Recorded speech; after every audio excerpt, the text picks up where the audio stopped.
country skiers were more likely to have moderate low back pain than people that were sedentary. And I tried many things. I tried a lot of mobility exercises that I found didn't work. I kept getting re-injured. I tried some uneven, a lot of different core exercises, still didn't work.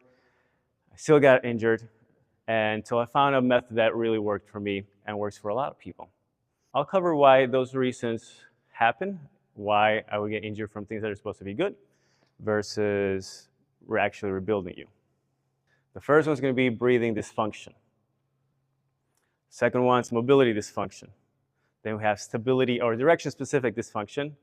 Then we have stability dysfunction or motor control dysfunction. They kind of fall in the same realm. And then we're also going to look into some chronic or what's called nociplastic pain now. So that means the way you breathe is more closely related to you having a low back injury, low back pain, than being obese. Usually people that have this issue, that are more in the mobility dysfunction, they're not going to have referring pain.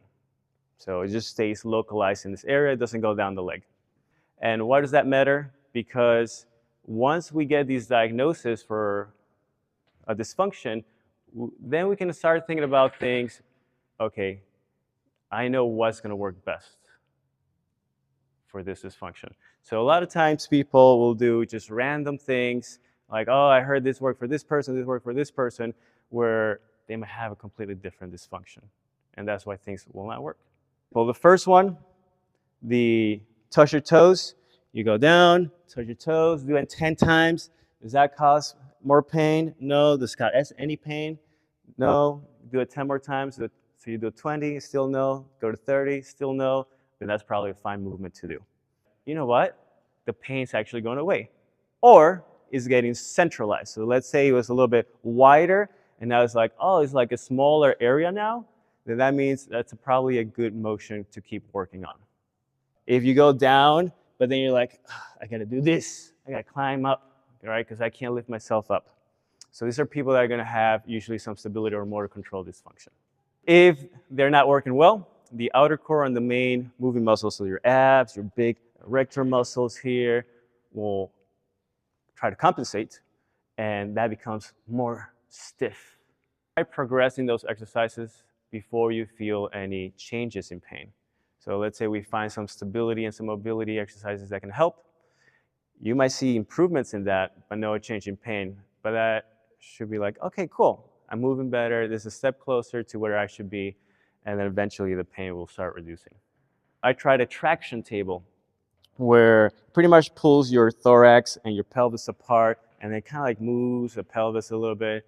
And while it was happening, I was like, man, that feels great. This is nice. As soon as it stopped, oh my God, I was like, okay, my lower back's messed up again. So that's why it's so important to know what category you should be focusing on and where you fit in. Lumbar spine, that should be stable. Imagine a tree. The trunk starts wide and then goes narrow as it goes up top, right? Why? Because the trunk needs to be super solid. But up in the branches, it needs to be able to flow with the wind. Our spine is built the same way. It starts thick, it goes narrow, narrow, narrow, and it actually does get thicker at the very base of the skull. So let's see, can we touch the toes? All right, so hold right there. Now, your shoes are pretty close to touching the toes, but you can see here, this is flat, right? That's flat. There's some curvature here, but that's flat, so the spine curvature is not that well. Good, come on up. Now, we did see the hips shifting back.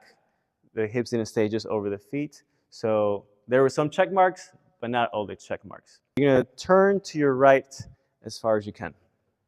Yeah, now hold right there. So what I'm gonna look at first and foremost to make sure she's going far enough is if I can see this far shoulder. So there should be about 100 degrees of turn, so I should be able to see it, but we're missing it a little bit. Now let's turn let's turn the other way. And then now we see, and now I see some knee bending to compensate. Now that she knows that's what I'm looking for, right? And then bring this knee slowly down. And this one's even worse. right? This is like three to 3.5 fists. And let's check if it's a mobility or stability issue. So bring the arms up. So it's not automatically a mobility issue. Okay, push and then slowly let it fall. So it actually, I don't know if you guys saw that, but it dropped a little bit more.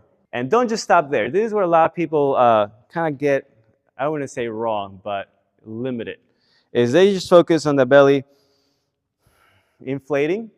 What I want you to do is take your hands and put them right here. You can touch the rib cage a little bit, but when that diaphragm contracts, we should have the whole bottom of the rib cage expanding 360 degrees. So it's not the belly that just goes forward, but we should feel expansion sideways and also on that lower back area a little bit. 3 main ways you can brace. Which one's gonna work best for you at the moment in your life? You're gonna figure out actually the best when you are in pain, in a little bit of pain, because then you'll figure like, oh, that actually helps a lot. It's like, I don't feel the pain right now. The number one action to avoid is twisting and bending the spine under load. All right, how many times have you heard or been this person? I was just moving some laundry. I was just taking some pots out. Can't move, right? Those back muscles atrophy. They lose strength. And what does that mean? Less strength means you can't take as much load, which opens you up to more injuries in the future. So you want to do things like deadlifts, but progress it slowly and do a really good hinge and learn to use that bracing method. You want to do things like a Superman or Superwoman, boom, holding, isolating those back muscles. You want to do those back extensions. Maybe you don't start with a full extension. Maybe you help yourself. Maybe you just hold it. Anything that works those back muscles to start strengthening more is going to be great. And this is a serious matter. Like, we want to be able to age and be active. We want to be able to age and do the things that we enjoy doing, right? And spending time with our loved ones. So really take this seriously with the things that I've brought up, because there's a lot of research backing it and a lot of success stories as well. So I told him, all right, this is what you got to do. And he did it. And he hasn't had any problems since. He's like, yeah, it's been great. I just got to like really be conscious of not moving the spine, the lower back so much. So when you do these things, they work. And we want to keep that in mind. Every action, every repetition that we take will affect, because we breathe thousands of times, we bend thousands of times in the day, but how are we doing it? Do we keep picking the scab of our wound, or are we letting things heal so that we can move better and enjoy our lives?